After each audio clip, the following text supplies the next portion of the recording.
Hi అండి, నమస్తే. నేను మీ Sravanthi. Welcome to Sravanthi foods.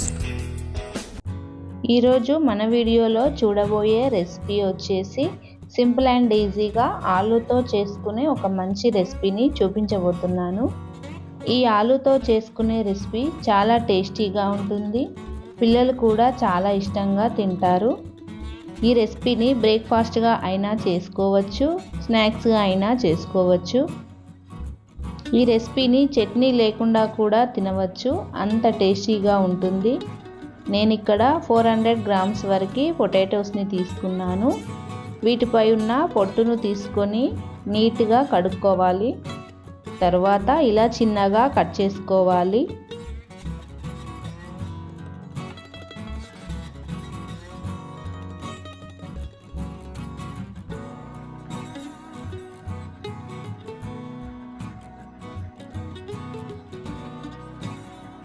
ఇలా అన్నీ కట్ చేసుకున్న తర్వాత వీటిని వేరొక గిన్నెలోకి వేసుకోవాలి.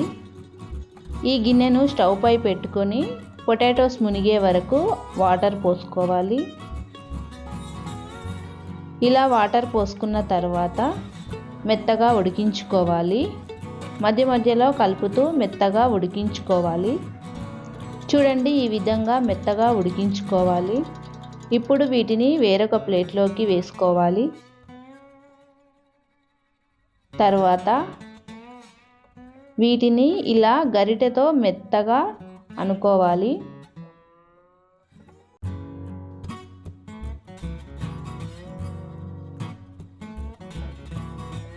ఇలా మెత్తని పేస్ట్లా చేసుకున్న తర్వాత ఇందులోకి 1/2 స్పూన్ సాల్ట్, 1/2 స్పూన్ కారం, 1/2 స్పూన్ జీలకర్ర వేసుకోవాలి. తర్వాత ఇందులోకి 3 స్పూన్ల వరకు కార్న్ఫ్లోర్ని వేసుకోవాలి. ఇలా అంతా కలిసేలా కలుపుకోవాలి. ఈ విధంగా బాగా కలుపుకున్న తర్వాత వీటిని చిన్న చిన్న బాల్స్లా ఈ విధంగా చేసుకోవాలి.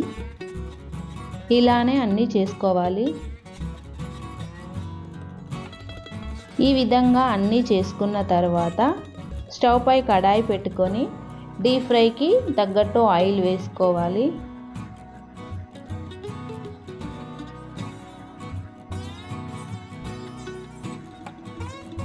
ఆయిల్ వేడైన తర్వాత మనం ముందుగా చేసి పెట్టుకున్న ఈ పొటాటోస్ బాల్స్ని ఇందులోకి నిదానంగా వేసుకోవాలి. మంటను మీడియం ఫ్లేమ్లో పెట్టుకొని 2 వైపులా బాగా ఫ్రై చేసుకోవాలి. ఈ విధంగా ఫ్రై అయిన తర్వాత వీటిని తీసుకోవాలి. ఇదే విధంగా అన్నీ చేసుకోవాలి.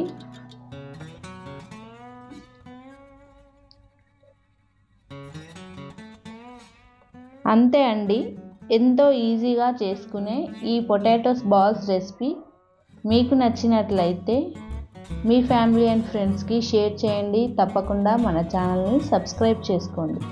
Thank you for watching.